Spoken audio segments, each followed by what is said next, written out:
The faint clink of silverware against porcelain echoed through the restaurant like tiny bells, each sound amplifying my solitude. I shifted in the plush velvet chair, feeling both out of place and invisible in this temple of luxury. The weight of exhaustion hung on my shoulders. A constant companion since becoming both mother and father to my 4-year-old daughter, Lily. "More water, ma'am?" The server's voice startled me from my thoughts, his crisp black uniform a stark contrast to my simple dress bought on clearance 3 seasons ago. "Yes, thank you." My voice came out smaller than intended, as if the opulence of the place had stolen my volume along with my confidence. I shouldn't have been there. The obsidian was far beyond my budget, a cathedral of crystal chandeliers and marble floors where the wealthy came to worship at the altar of exclusivity. But today was my 30th birthday, and after dropping Lily at my neighbor's for a rare overnight stay, I'd made a reckless decision to treat myself to one decent meal. Just one night where I wasn't eating dinosaur-shaped nuggets or mac and cheese from a box. The restaurant hummed with quiet conversation and the occasional burst of practiced laughter. I kept my eyes fixed on the menu, each price making my stomach twist.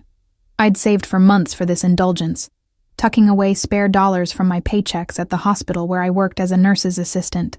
"The salmon is excellent tonight," the server suggested, noticing my hesitation. I nodded gratefully, closing the leather-bound menu. "The salmon, then." As I waited, I allowed myself to absorb the atmosphere. The heavy scent of expensive perfumes, mingling with aromas from the kitchen, the soft jazz playing from hidden speakers, the warmth from candles casting everyone in a flattering glow. For a moment, I could pretend I belonged. The stillness shifted suddenly. Like animals sensing a predator, the other diners subtly straightened, conversations falling to whispers. The air itself seemed to change, charged with an electric current of deference and fear.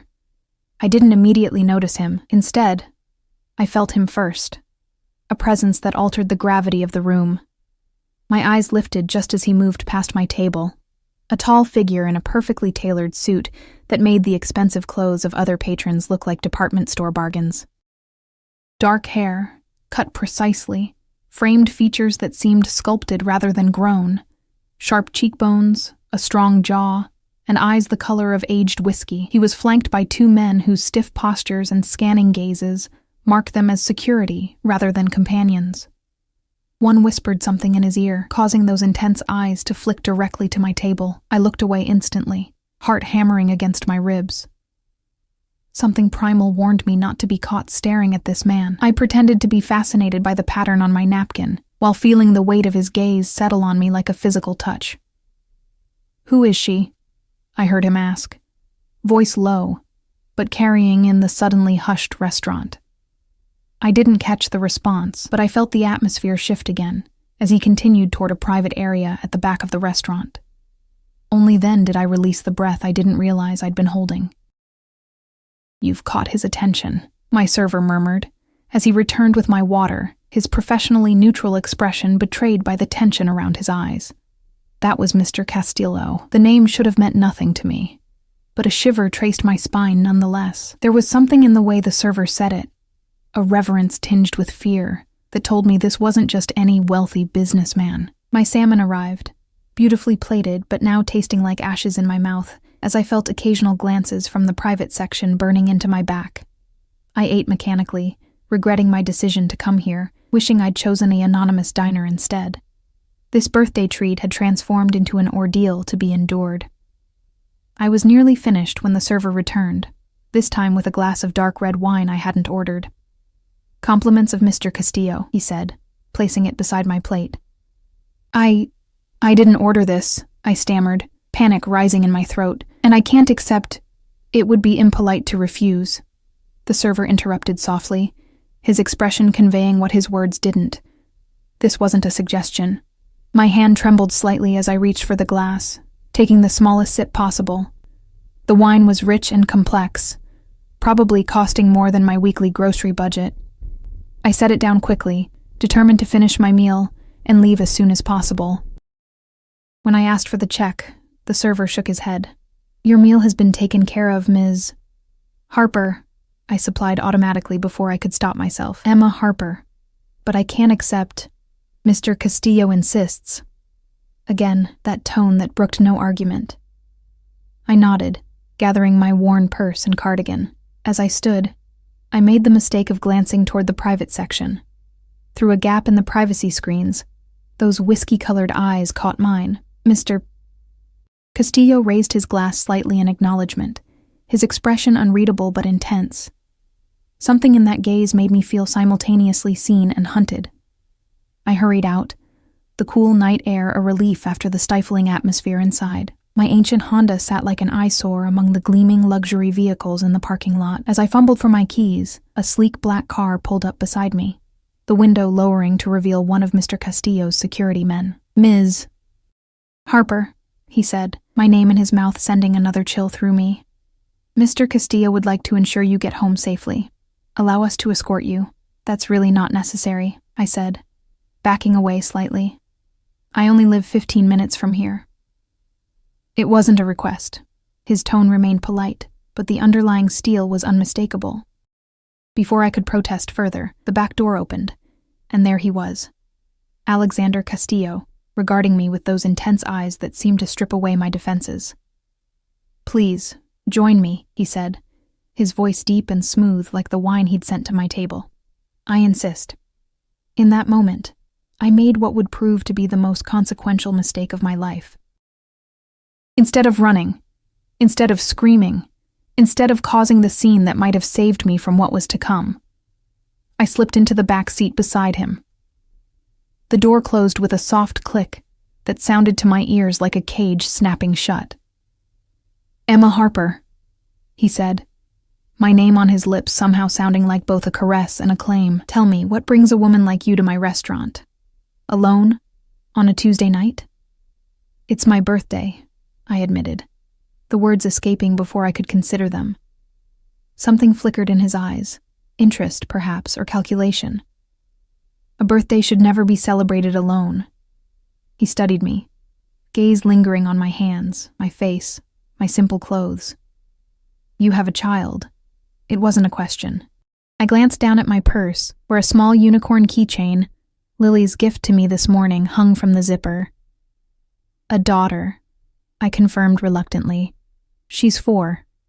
And her father? The bluntness of the question startled me.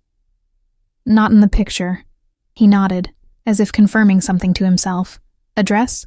He asked, and when I hesitated, added, so we can take you home, Emma. The way he said my name, so familiar, so possessive already, should have warned me. But exhaustion and the lingering effects of the wine clouded my judgment. I gave him my address, watching as he relayed it to the driver with a quiet command. As the car glided through the night streets, I realized with growing unease that Alexander Castillo hadn't stopped looking at me, his gaze a physical weight I couldn't shake. In the confined space of the car, I caught his scent, expensive cologne with undertones of something darker, something dangerous. Why did you pay for my meal? I finally asked, needing to break the charged silence. A smile curved his lips, not quite reaching those predatory eyes. Let's call it a birthday gift. From a complete stranger, I countered, finding a spark of courage. We're hardly strangers now, Emma, he replied. I know your name, where you live, that you have a daughter, and that you were dining alone on your birthday in a restaurant where you clearly felt out of place. He leaned slightly closer. I find I want to know more. The car stopped outside my apartment building, a modest complex that looked even shabbier through the tinted windows of his luxury vehicle. Thank you for the ride, I said stiffly, reaching for the door handle. His hand caught mine, warm and strong, the touch sending an involuntary shiver through me. One more thing, he said, producing a business card seemingly from nowhere. When you need anything, anything at all, call this number. I took the card automatically, the heavy cardstock embossed with just a phone number, no name. Why would I need anything from you? I asked, finding another flicker of defiance. Alexander Castillo smiled again, this time showing a flash of perfect white teeth that reminded me of a predator's warning. Because, Emma Harper, he said, releasing my hand, but somehow making me feel more captured than before. Everyone eventually needs something from someone like me. I escaped the car, clutching my purse and the business card, feeling his eyes on my back until I disappeared into my building. Only when I was safely inside my apartment, door locked and chained. Did I allow myself to breathe? On my refrigerator, Lily's crayon drawing smiled at me, a stick figure of her and me, holding hands beneath a bright yellow sun. Normal, safe, my world. I looked down at the business card in my trembling hand, suddenly certain that my world had just tilted irrevocably on its axis. What I couldn't have known then, as I slipped the card into my wallet instead of tearing it to pieces as I should have, was that Alexander Castillo had already decided I belonged to him, and men like Alexander Castillo always took what they wanted. 3 days passed in blissful normality. I worked my shifts at St. Mary's Hospital, picked Lily up from preschool, and tried to convince myself that the encounter with Alexander Castillo had been nothing more than an unsettling birthday adventure, a story I might someday tell with a nervous laugh. The business card remained in my wallet, untouched but not forgotten. Sometimes during quiet moments, I found myself running my finger over the embossed number, wondering what would happen if I called. I never did. On Thursday afternoon, I was helping Lily build a castle out of mismatched blocks when someone knocked on our apartment door. Unexpected visitors were rare in our quiet life. "Stay here, sweetie," I told Lily, my heart inexplicably racing as I approached the door. Through the peephole, I saw a delivery man holding an elaborate arrangement of white roses. Frowning, I opened the door a crack, security chain still in place. "Emma Harper?" he asked, consulting his clipboard. "Yes?" "Delivery for you." I unlatched the chain and accepted the flowers. At least 24 pristine roses nestled among fragrant greenery, wrapped in heavy cream paper tied with a silk ribbon. The delivery man nodded and left without waiting for a tip, which was fortunate since I had none to give. "Pretty," Lily exclaimed, abandoning her blocks to examine the flowers. "Is it your birthday again?" "No, sweetie." I searched for a card among the blooms and found a small envelope. Inside was a heavy cardstock note with only 3 words in elegant script. "Happy belated birthday." No signature. But I didn't need one. The knot in my stomach tightened as I realized Alexander Castillo knew where I lived, not just my building, but my specific apartment. The roses suddenly seemed less like a gift and more like a message. "I can reach you whenever I want." That night, after tucking Lily into bed, I searched Alexander Castillo's name online. What I found sent chills crawling up my spine. The official articles described him as a successful entrepreneur, with interests in real estate, import and export businesses, and several high-end restaurants, including the Obsidian. But between the lines of respectability ran darker threads, investigations that mysteriously ended, competitors who disappeared, and whispered associations with organized crime. Alexander Castillo wasn't just wealthy, he was dangerous. And for some unfathomable reason, he had fixed his attention on me. The next morning, I dropped Lily at preschool and hurried to work, hyper-aware of my surroundings. Every black car made my pulse quicken. Every suited man became a potential threat. I was jumping at shadows, but the shadows seemed to be watching back. "You okay, Emma?" asked Diane, the head nurse, as I fumbled a stack of patient charts. "You seem distracted today." "Just tired," I lied, forcing a smile. "Lily had nightmares last night," Diane nodded sympathetically. "Single parenting is tough." "Hey, if you need an extra shift next week, we're short-staffed on Tuesday." "I'll take it," I said quickly, mentally calculating how the additional hours would help with next month's rent. Since Lily's father had vanished 2 years ago, taking my savings and leaving nothing but debt, I'd been perpetually treading financial water. As my shift ended, I headed to the staff locker room to change out of my scrubs. The room was empty except for me, the fluorescent lights buzzing overhead as I pulled on my jeans and sweater. When I closed my locker, I nearly screamed at the reflection in the small mirror, a man standing behind me, one of Alexander Castillo's security guards, the same one who had spoken to me outside the restaurant. "Jesus," I gasped, spinning around. "How did you get in here? This is staff only." His expression remained impassive. "Mr. Castillo would like to see you." Fear and indignation warred within me. "I'm picking up my daughter in 20 minutes. Arrangements have been made. Your neighbor, Mrs. Chen, will watch her until later this evening." Ice flooded my veins. "You spoke to Mrs. Chen? How do you even know?" "Mr. Castillo is a thorough man. he interrupted, as if this explained everything. The car is waiting. I thought about screaming, about running to security, about calling the police, but something in the man's calm certainty told me none of those options would end well. Alexander Castillo had tentacles everywhere, it seemed. What does he want? I asked, my voice barely above a whisper. That's between you and him. He gestured toward the door. Shall we? The same sleek black car waited in the staff parking lot. This time, Alexander wasn't inside. Instead, I rode alone in the back, while the security guard sat with the driver, the privacy glass raised between us. We drove for nearly 30 minutes, leaving the familiar parts of the city behind until we reached an exclusive waterfront neighborhood, where mansions stood behind high gates and private security. The car pulled up to an imposing estate protected by a stone wall and wrought iron gates that opened silently at our approach. The house itself was a modernist statement of glass, stone, and clean lines, perched on a cliff overlooking the water. Beautiful, but fortress-like. I was escorted inside through a cavernous foyer with marble floors and art pieces that belonged in museums. The security guard led me through the house to a terrace overlooking the ocean, where Alexander Castillo sat reviewing documents at a glass table. He looked up as I approached, those whiskey-colored eyes warming with something that made my stomach tighten. He wore casual clothes today, if a shirt that probably cost more than my monthly rent could be considered casual.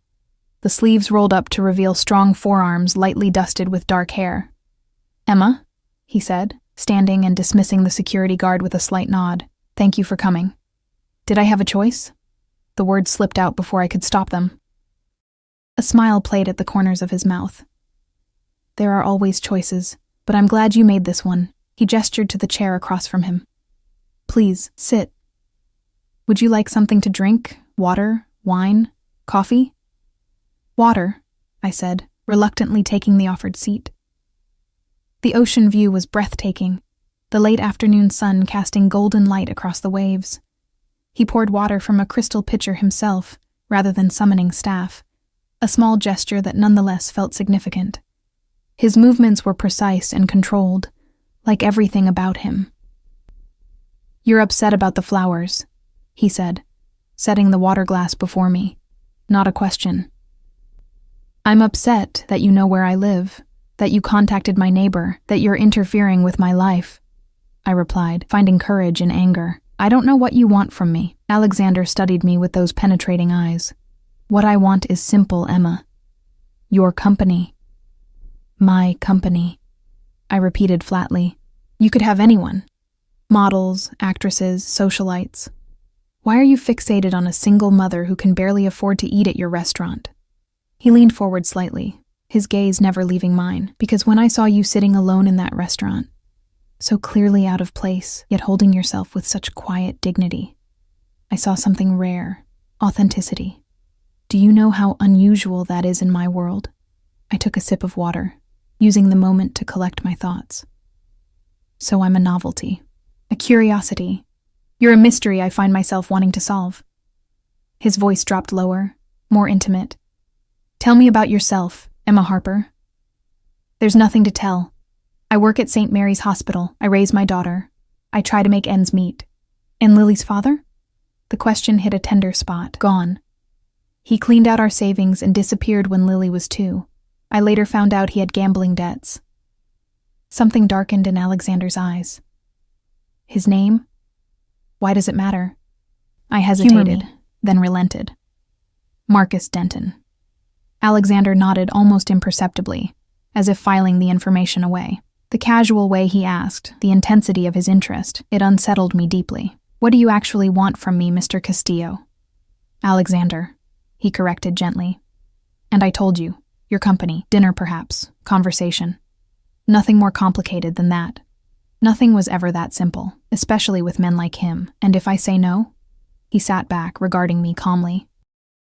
Then Raymond will drive you home, and you'll never hear from me again. The offer of freedom should have been a relief. Instead, it felt like a test, one whose rules I didn't understand. Just like that. I don't force my company on unwilling women, Emma. His tone carried a hint of offense. Yet here I was, brought to his home without my explicit consent. The contradiction hung in the air between us. One dinner, I found myself saying, though a wiser part of me screamed to take the escape offered. And then you'll leave me alone if that's what I want? A smile spread across his face. Genuine this time, transforming his severe features into something devastatingly handsome. One dinner. You have my word. As if on cue, a staff member appeared from inside the house. Dinner is ready to be served when you are, sir. I blinked in surprise. You already had dinner planned? You were that confident? Alexander stood, offering his hand to help me up. I'm always prepared for multiple outcomes. Shall we? I ignored his hand, rising on my own, unwilling to touch him just yet. He accepted this small rebellion with grace, leading me to an intimate dining room with windows overlooking the darkening ocean and a table set for two with fine china and crystal. The meal was exquisite, course after course of perfectly prepared dishes paired with wines I couldn't begin to identify. Throughout dinner, Alexander asked questions about my life, listening with unexpected interest to my mundane stories about hospital work and raising Lily. He revealed little about himself in return, deflecting personal questions with practiced ease. You know everything about me, and I know almost nothing about you, I observed as dessert was served. A delicate chocolate creation that probably contained more calories than I usually consumed in a day. What would you like to know? He asked, swirling the amber liquid in his glass. What do you really do? I ventured boldly. Beyond the restaurants and businesses mentioned in articles, his eyes gleamed with something like approval. I solve problems for people who can't solve them through conventional channels. I provide protection, arbitration, and certain specialized services. You're in the Mafia, I translated bluntly. He didn't flinch. That's an outdated term. I prefer to think of myself as operating within the gray areas of society. Areas that exist whether people acknowledge them or not. Is that supposed to make me feel better about sitting across from you? No, he said simply. It's meant to answer your question honestly. I respect you too much to lie. The statement caught me off guard. Respect wasn't what I expected from a man like him. After dinner, Alexander led me to a sitting room where a fire crackled in a stone hearth despite the mild evening. It's getting late, he said. Raymond can drive you home now, or... He paused, studying my face. You seem exhausted, Emma. I have several guest rooms. You're welcome to stay the night and return home refreshed in the morning. Alarm bells rang in my head. My daughter is being well cared for by Mrs. Chen, who I've arranged to compensate generously for her time. He finished smoothly. I've also taken the liberty of having some clothes delivered for you, should you choose to stay. The casual display of power, arranging my life, my child care, even my clothing, should have terrified me. Instead, I felt a confusing mixture of indignation and relief. For years, I'd carried every burden alone, made every decision, solved every problem. Having someone simply handle things was both intrusive and oddly freeing. Why are you doing all this? I asked, genuinely bewildered. What could you possibly want from me that's worth this effort? Alexander moved closer, close enough that I could feel the heat radiating from his body. Perhaps I'm tired of people who want things from me. My money, my power, my protection. Perhaps I find it refreshing to be with someone who wants nothing. I do want something, I corrected him. I want you to leave me and my daughter alone after tonight. A shadow crossed his face. Is that truly what you want, Emma? The question hung in the air between us, heavier than it should have been. In the firelight, his eyes seemed to glow with an intensity that made my breath catch. I want to go home, I said finally, my voice barely audible. Something that might have been disappointment flickered across his features, before his expression smoothed into polite acceptance. Of course. Raymond will take you. As we walked toward the foyer, Alexander's phone rang. He checked the screen, his jaw tightening. Excuse me for a moment. This is important. He stepped away to take the call, his voice too low for me to hear. When he returned, his expression had hardened, all traces of the charming dinner companion gone. There's been a development, he said, his tone clipped. It concerns your daughter's father. My blood froze in my veins. Marcus? What about him? Alexander's eyes held mine, unreadable and dark. He's back in the city, and he's looking for you. That's impossible. The words came out as a whisper, my legs suddenly unsteady beneath me. Marcus disappeared 2 years ago. Alexander guided me to a nearby chair, his hand at my elbow both supportive and possessive. He returned 3 days ago. My sources inform me he's accumulated even more significant debts than before. Your sources? I stared up at him, pieces clicking into horrible place. You've been investigating me, my past, my life. He didn't deny it. I make it a point to know everything about people who interest me. A chill ran through me despite the warmth of the room. How would Marcus even know where to find us? We moved after he left. I changed my phone number, my email, everything. Alexander's expression darkened. People like Marcus have ways of finding what they're looking for when motivated enough. And it seems he's very motivated. By what? He took everything when he left. My voice cracked on the last word. Memories surfacing of those devastating days. Discovering our joint account emptied, credit cards maxed out, even Lily's small college fund gone. Alexander crouched before me, bringing his face level with mine, those intense eyes capturing my gaze. Emma, I need you to listen carefully. Men with gambling debts as severe as his don't simply want money. They're desperate, and desperate men are dangerous. Fear clawed at my throat as I thought of Lily. Her innocent smile, her complete trust in me to keep her safe. What does he want from us? According to my information, he believes you have something of value. That's ridiculous. Everything of value went with him. Alexander's expression remained grave. Not everything. He's been telling his creditors about an inheritance. Confusion replaced some of my fear. Inheritance? My parents left me nothing but medical debt when they died. Your grandmother's jewelry, Alexander said quietly. The pieces you keep in the small wooden box on your closet shelf. I recoiled, genuinely frightened now by how much he knew about my private life. How could you possibly? As I said, I'm thorough. He rose and moved to pour 2 glasses of amber liquid from a crystal decanter. The point is, Marcus has convinced some very unpleasant people that these pieces are worth a substantial amount. They're not, I said, accepting the glass he offered, more for something to hold than any desire to drink. Just sentimental pieces, a few gold necklaces, some rings with small stones, nothing valuable. Alexander gave me a look that contained something like pity. Value is relative, Emma. To collectors of certain vintage pieces, they might be worth more than you realize. But that's irrelevant. What matters is that Marcus has promised these items as payment, and the people he owes aren't known for their patience or understanding when promises are broken. The implications hit me like a physical blow. You think he'll come after us, after Lily? I know he will. Alexander's certainty chilled me more than any speculation could have. In fact, he's already been watching your apartment building. My men noticed him yesterday. The glass nearly slipped from my fingers. Yesterday? And you didn't think to warn me? My daughter was there, alone with a babysitter while I worked a double shift.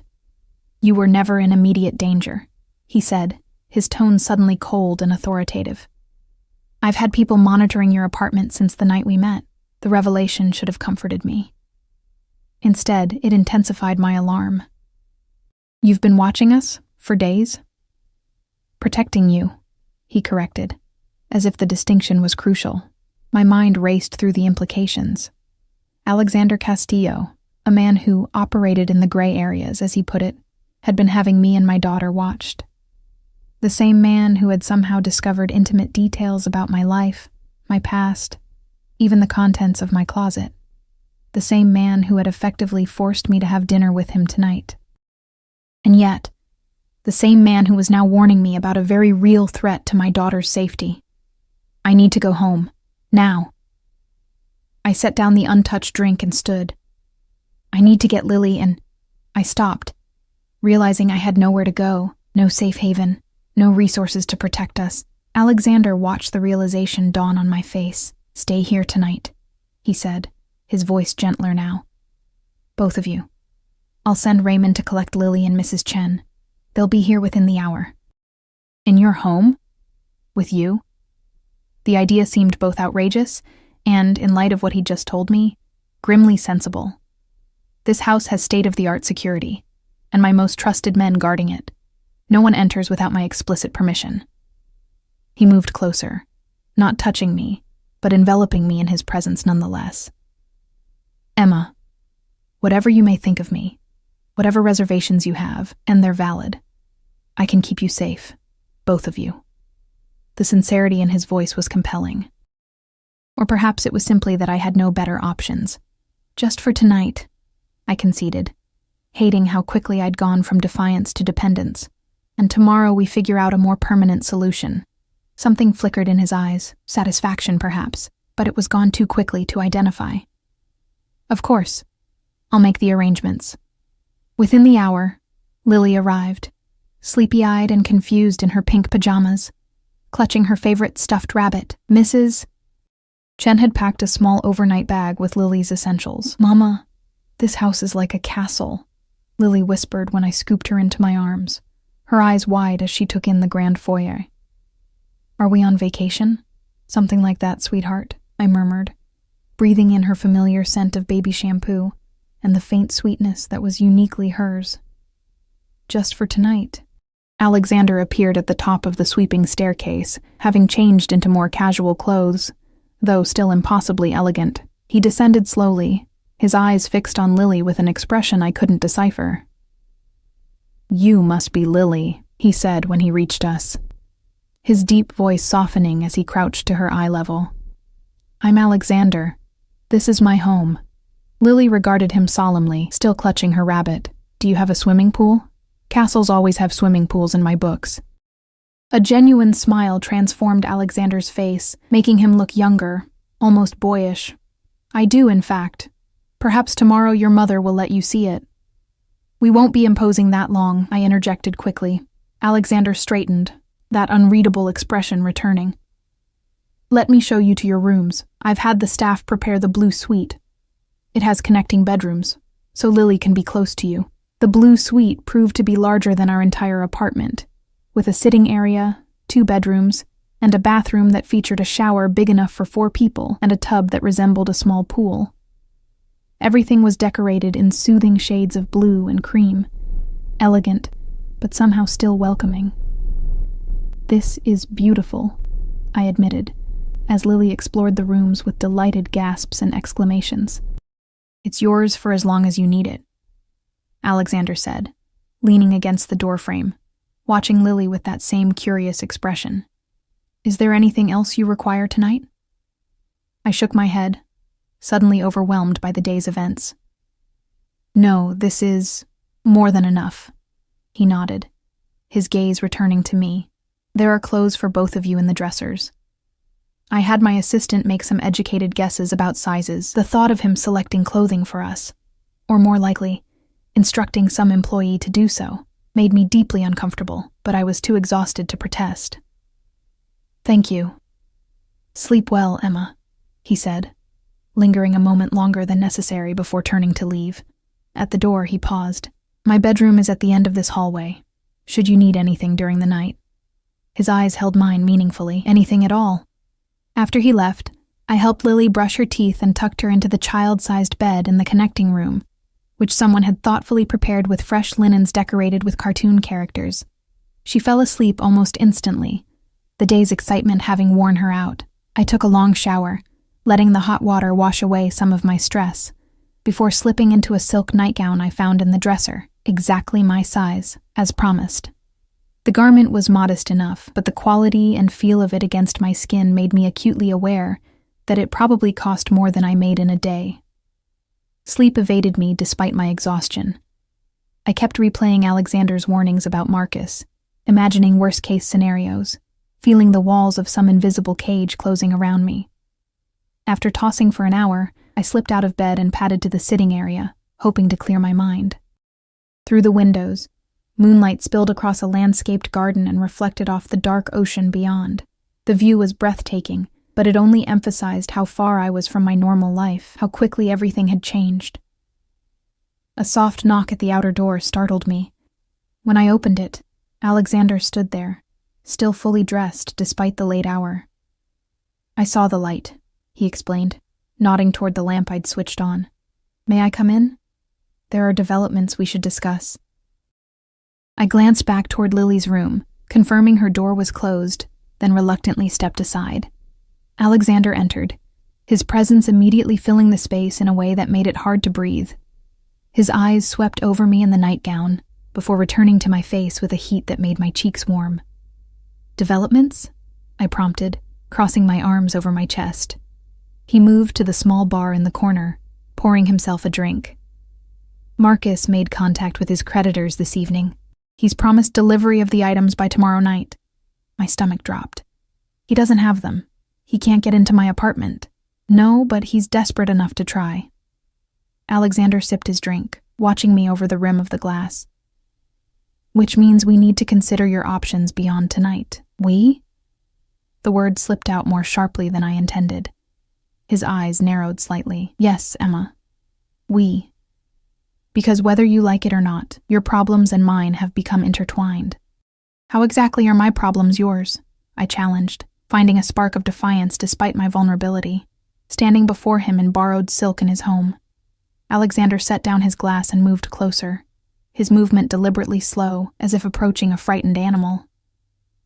"The moment I noticed you in my restaurant, the moment I decided to learn your name, to seek your company, that was the moment your safety became my concern." He stopped just short of touching me.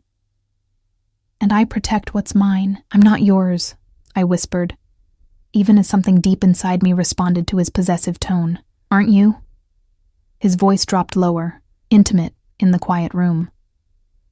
"You're in my home, wearing clothes I provided, sleeping under my protection. Your daughter is safe because I made it so."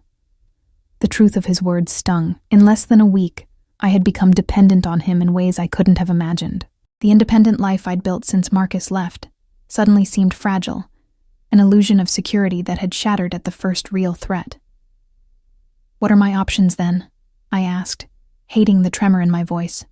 "Stay here," he said immediately. "Not just tonight, but until the situation with Marcus is permanently resolved." The implication in permanently resolved sent a chill through me. "And how long would that be?" "As long as necessary." He reached out, his fingers brushing a strand of hair from my face with surprising gentleness. "I have a proposal, Emma, one that would solve your immediate problems and potentially offer a more lasting arrangement." I stepped back from his touch. "What kind of proposal?" "A position has recently opened in my household staff, a live-in role, overseeing certain domestic operations. The previous employee has retired after many years of service." I stared at him in disbelief. "You want me to be your housekeeper?" A smile played at the corners of his mouth. "Not exactly.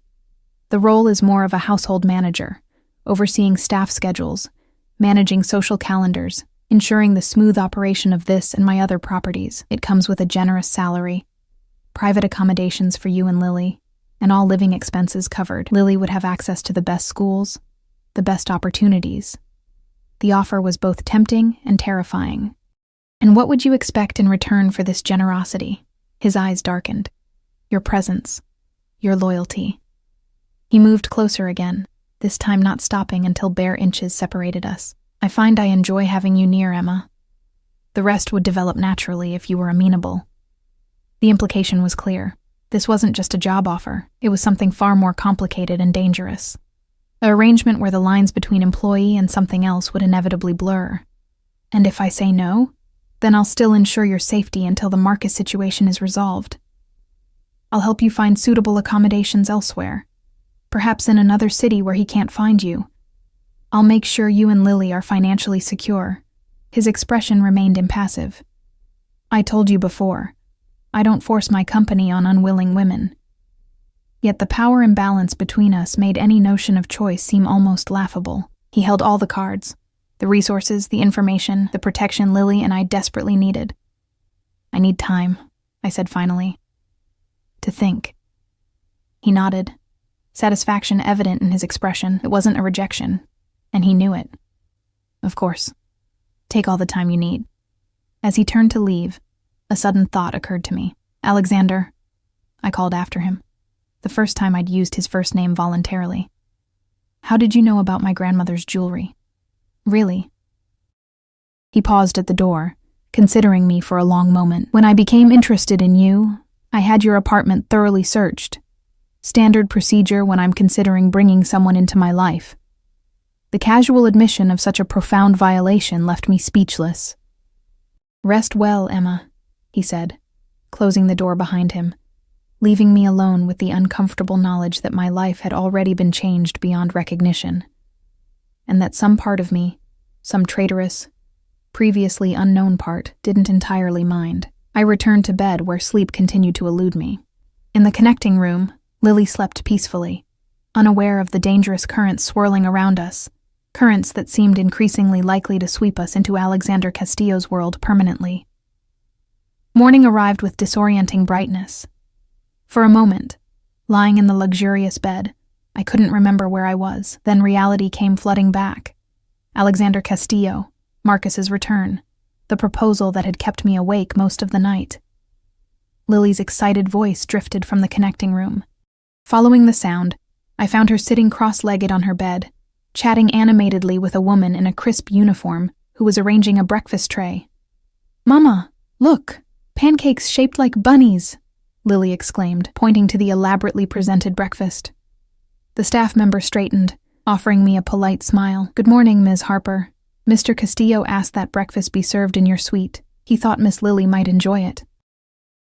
"Thank you," I managed, still trying to process the strangeness of waking up to servants and bunny-shaped pancakes. "Is Mr. Castillo around?" "He left early for business, but asked me to inform you that he'll return by noon. He also requested that you and Miss Lily remain on the property today." Her expression remained professionally neutral, but I detected a hint of curiosity in her eyes. Clearly, our presence was unusual enough to spark interest among the staff. After she left, Lily and I shared the extravagant breakfast. I tried to maintain a sense of normalcy, smiling at her excitement over the pancakes and fresh fruit, but my mind kept returning to Alexander's proposal and the looming threat of Marcus. "Can we see the swimming pool today?" Lily asked, her face sticky with syrup. "Maybe," I hedged, helping her clean up. "First, let's explore inside, and you need a bath, little miss." After bathing Lily and dressing us both in the clothes provided, simple but expensive items that fit us perfectly, we ventured out of the suite. A security guard stationed at the end of the hallway nodded respectfully, but made no move to stop us as we wandered through the sprawling house. The place was a labyrinth of elegant rooms, each more impressive than the last. Lily was enchanted, especially by the library with its floor-to-ceiling shelves and rolling ladder. We spent an hour there, reading from a collection of children's books that seemed suspiciously new, as if they'd been purchased specifically for her visit. Around 11, we discovered the indoor pool, a magnificent space with a glass ceiling that bathed the water in natural light. Lily pressed her face against the glass doors, her expression pleading. "Please, Mama, just for a little while?" I hesitated, but the hopeful look in her eyes won me over. "All right, but we don't have swimsuits." "Actually, you do." The voice came from behind us, making me jump. Alexander stood there, earlier than expected, watching us with that now familiar intensity. He'd changed from the business attire he must have worn for his morning meetings into more casual clothes, though still impeccably tailored. "I had swimwear added to your wardrobes this morning," he continued, stepping closer. "Good morning, Lily." My daughter, usually shy around strangers, beamed at him. "Hi, Mr. Alexander. Can I really swim in your pool?" "Of course." He crouched to her level, his expression softening in a way I'd only seen when he addressed her. "It's heated, too. Very comfortable." "Thank you." Lily bounced on her toes, then looked up at me. "Can we, Mama, please?" I felt trapped between my daughter's excitement and my discomfort, with accepting yet another offering from this man. "I suppose for a little while." "Excellent," Alexander said, rising. "The changing rooms are through there. Everything you need should be inside." He turned to me, his voice dropping slightly. "Perhaps afterward we could continue our conversation from last night while Lily rests." The reminder of his proposal sent a flutter of anxiety through me, but I nodded. "We should talk, yes." While Lily splashed happily in the shallow end of the pool, I sat at the edge with my feet in the water, watching Alexander swim powerful laps. His body was lean but muscled, marked with several scars that hinted at a violent past. When he finally pulled himself out of the water and sat beside me, droplets running down his chest, I found myself looking away, uncomfortable with my own awareness of him. "She's a wonderful child," he observed, watching Lily play with the floating toys that had magically appeared poolside. Bright, spirited. She's everything to me, I said simply. Alexander was quiet for a moment. I never had siblings. My mother died when I was young, and my father... He trailed off, his expression hardening. My father was not a family man. It was the first truly personal detail he'd shared. I'm sorry. He shrugged, the casual gesture at odds with the tension in his shoulders. It shaped me, made me value certain things. His eyes returned to Lily. Family loyalty, protection. Before I could respond, his phone buzzed. He checked it, his expression darkening. We need to talk, now. Alarmed by his sudden shift in tone, I called Lily out of the pool. A female staff member appeared as if summoned, offering to help Lily change and have some lunch while the adults talked. Once Lily was settled with lunch and cartoons in our suite, Alexander led me to his office. A sleek space dominated by a desk facing floor-to-ceiling windows overlooking the ocean. He didn't sit, but paced behind the desk, his earlier relaxed demeanor completely gone. Marcus has escalated the situation, he said without preamble. He attempted to break into your apartment early this morning. When he couldn't get in, he vandalized the door and threatened your neighbor who came to investigate the noise. Horror washed through me. Is Mrs. Patel all right? Shaken but unharmed, my people intervened before anything serious happened. He stopped pacing, fixing me with an intense look. Emma, this changes the timeline. He's growing desperate, which makes him unpredictable. I sank into a chair, trying to process this new development. What does that mean for us? For Lily? Alexander moved around the desk, kneeling before me and taking my hands in his. The gesture was so unexpected, so intimate, that I didn't pull away. It means you need to make a decision, he said, his voice gentler than I'd ever heard it. Stay here, where I can guarantee your safety, or let me arrange for you to disappear. New identities, new location, completely off the grid. The options spun in my head. Disappearing meant leaving everything behind. My job, the few friends I had, the life I'd built for Lily. Staying meant binding our future to Alexander Castillo, a man who operated in shadows, who had invaded my privacy, who clearly saw me as something to possess. If we stay, I said slowly, what exactly would that mean, in practical terms? His thumbs traced circles on my palms, the touch distracting. You would accept the position we discussed. Lily would have a home here, with access to private tutors, the best education. You would have financial security, protection. His eyes held mine. And you would have me. As what? I whispered, needing clarity even as I feared the answer. Initially, as your employer. Over time, perhaps as something more, if that's what you wanted. He released one of my hands to brush his fingers against my cheek. I'm attracted to you, Emma. More than attracted. But I meant what I said. I won't force anything. The sincerity in his voice was compelling, as was the warmth of his touch. For a woman who had been alone for so long, shouldering every burden by myself, the promise of protection, of having someone powerful on my side, was almost irresistible. And Marcus? I asked, my voice barely audible. Alexander's expression hardened. Leave Marcus to me. The implication hung heavy in the air. I should have been horrified, should have run as far from this man as possible. Instead, I found myself nodding slowly. We'll stay, I said, the words feeling momentous as they left my mouth.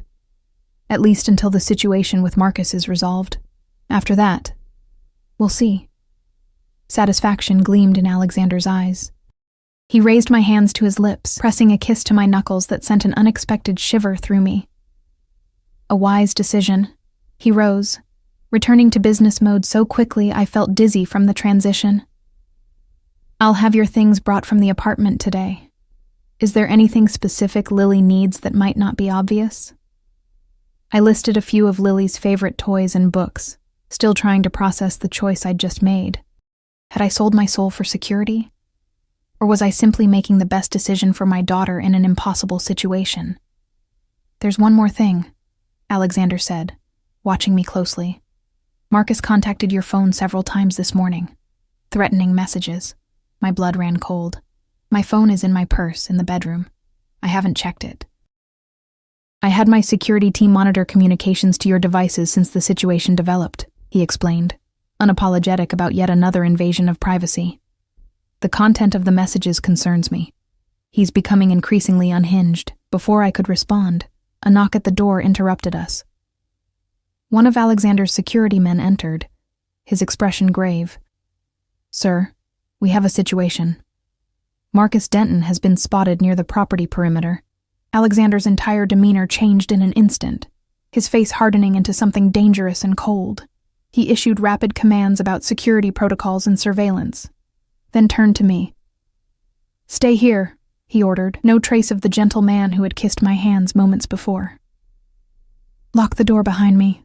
Don't open it for anyone but me." Fear gripped me. "Lily is safe," he assured me, already moving toward the door. "The house is on lockdown. No one gets in without going through me first." As the door closed behind him, I did as instructed, turning the heavy lock. Through the windows, I saw security personnel moving across the grounds with purpose, communicating via earpieces. The beautiful home had transformed into a fortress.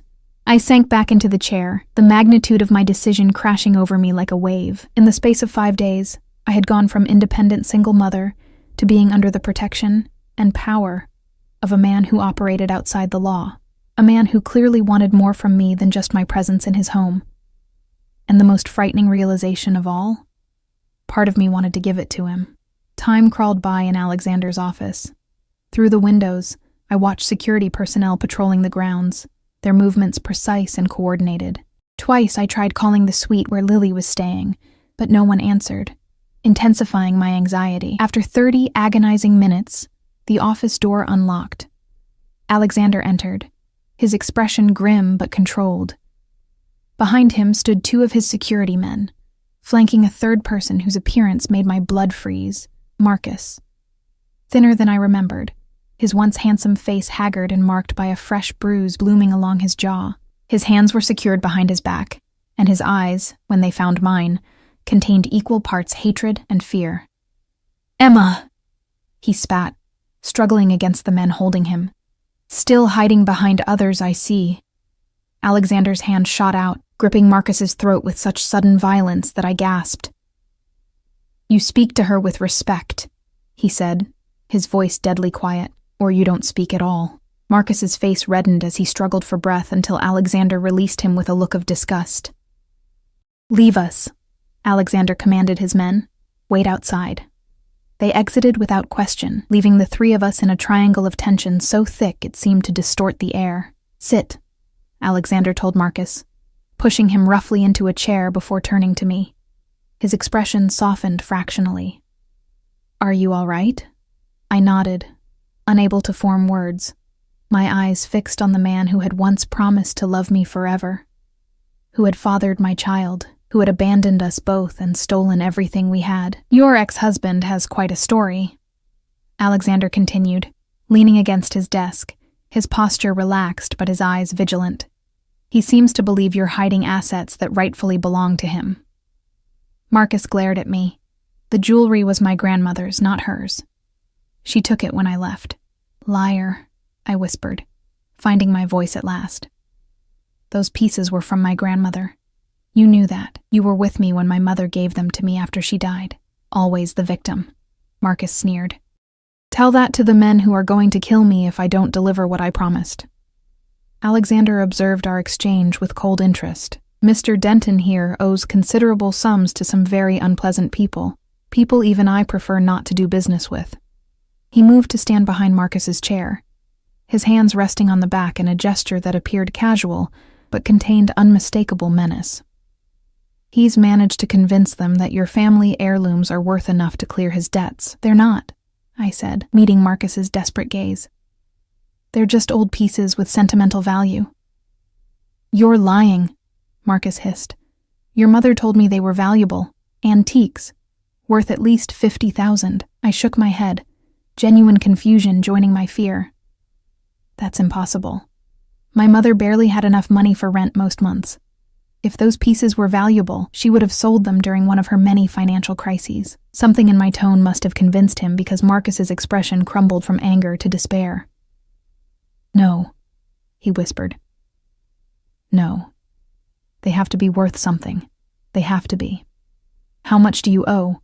Alexander asked, his tone conversational but his eyes hard. Marcus swallowed.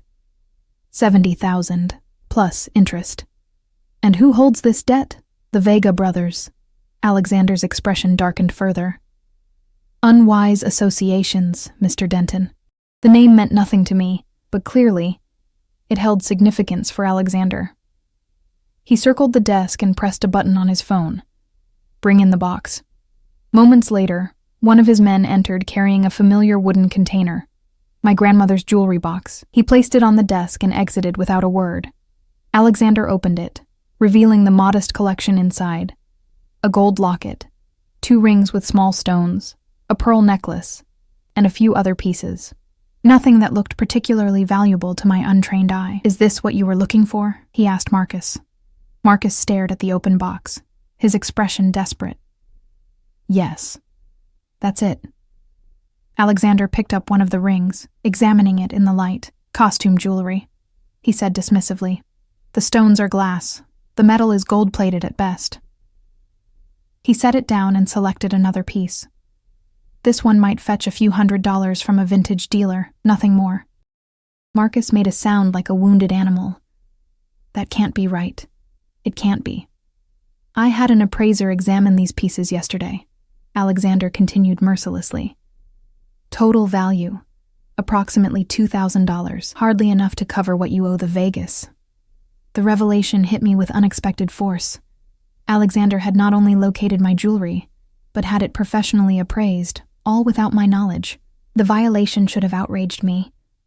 But in that moment, all I felt was a strange relief that the items truly were as worthless as I'd always believed. "You're a dead man," Marcus whispered, all color draining from his face. "And if they don't get their money, they'll come after Emma and Lily too." At the mention of my daughter's name, something in Alexander changed. The controlled businessman vanished, replaced by something dangerous and primal. He moved with startling speed, gripping Marcus's chin and forcing his head up.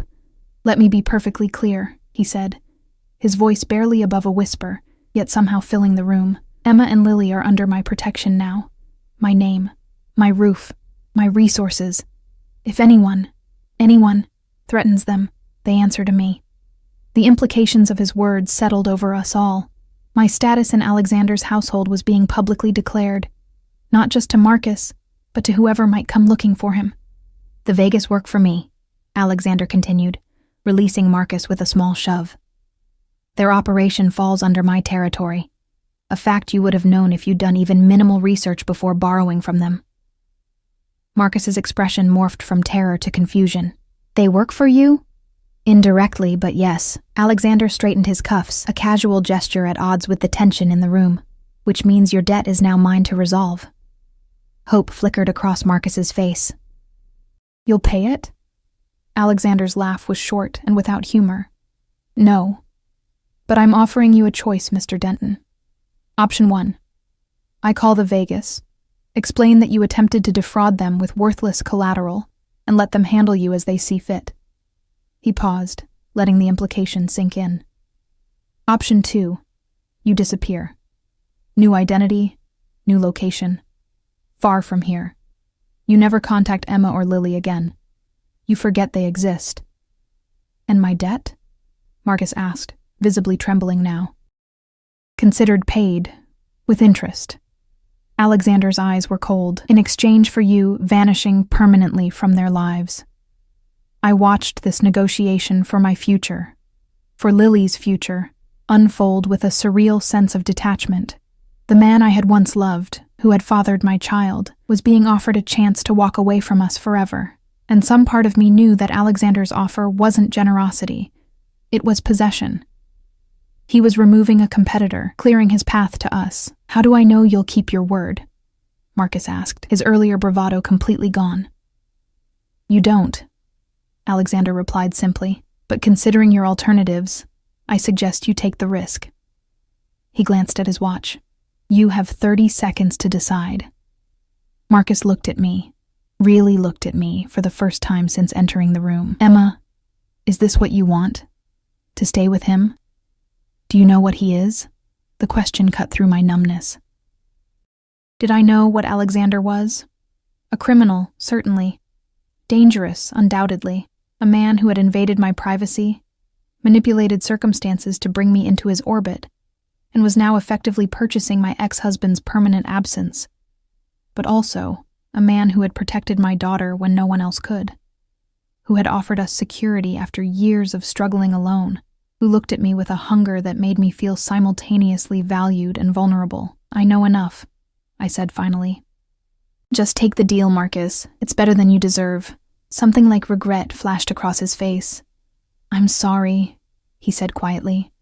"For everything. For leaving. Tell Lily." "Lily believes her father is dead," I interrupted coldly. "And that's how it's going to stay." Marcus flinched as if struck, but nodded slowly. "I'll take option 2. He told Alexander. "Wise choice." Alexander pressed a button on his desk phone. "Raymond will handle the arrangements. You'll leave tonight." Within minutes, Marcus was escorted out, a broken man being led to an uncertain future of his own making.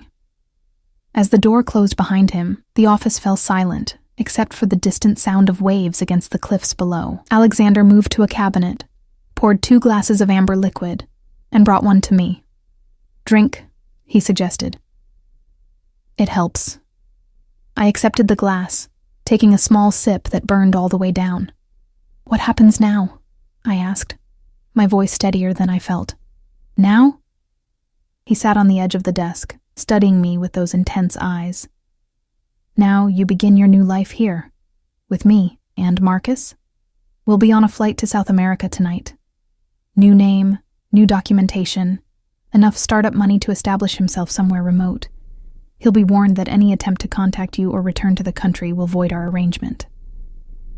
Alexander's tone made it clear what that would mean. I should have felt relief.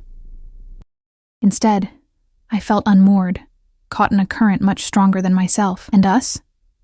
What exactly are we to each other in this new arrangement?"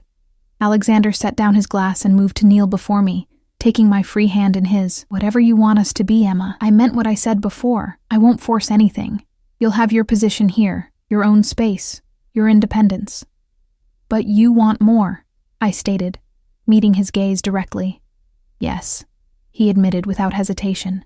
"I want you. All of you. But I'm a patient man. I can wait until you're ready." The sincerity in his voice was compelling, as was the gentle way he held my hand. As if I were something precious rather than something owned. And despite everything, despite all the red flags and warnings, I felt myself leaning toward him, drawn by a force I didn't fully understand. "I need time," I said finally, "to adjust. For Lily to adjust." He nodded, bringing my hand to his lips in what was becoming a familiar gesture. "You have it. All the time you need." A knock at the door interrupted the moment. When Alexander called permission to enter, a staff member appeared with the news that Lily was asking for me. "Go to her," Alexander said, releasing my hand. "We'll continue this conversation another time." As I rose to leave, he caught my wrist gently. "Emma," he said, his voice low and intimate, "welcome home." The words should have terrified me. Instead, they settled over me with an unexpected weight of truth. This was home now. This mansion. This life. This dangerous, compelling man who had inserted himself into our existence with such calculated precision. And as I walked toward my daughter, toward our new reality, I realized that the cage I had feared might also be a sanctuary. Alexander Castillo was a dangerous man, but his danger was now turned outward, protecting rather than threatening us. Time would tell whether I had made a devil's bargain or found an unexpected salvation. But for now, for today, Lily was safe, Marcus was gone, and I had chosen this path with open eyes. Whatever came next, we would face it together. The single mom, the little girl, and the Mafia boss who had claimed them both as his own.